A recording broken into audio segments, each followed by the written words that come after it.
بے شک جنت تلواروں کے سائے کے نیچے ہے۔ بہت ہی پیاری حدیث مبارکہ۔ ابو نضر سے روایت ہے، انہوں نے نبی صلی اللہ علیہ وآلہ وسلم کے ساتھیوں میں سے قبیلہ اسلم کے ایک آدمی جنہیں عبداللہ بن ابی اوفی رضی اللہ عنہ کہا جاتا تھا کے خط سے روایت کی۔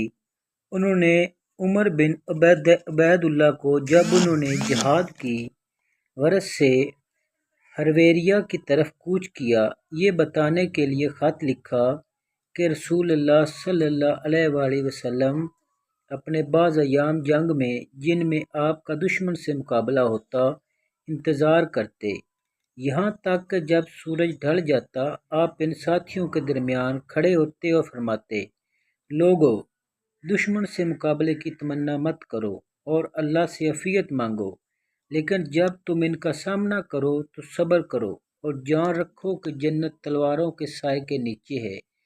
پھر نبی صلی اللہ علیہ وسلم کھڑے ہوئے اور فرمایا، اے اللہ، کتاب کو اتارنے والے، بادلوں کو چلانے والے اور لشکروں کو شکست دینے والے، انہیں شکست دے اور ہمیں ان پر نصرت عطا فرما۔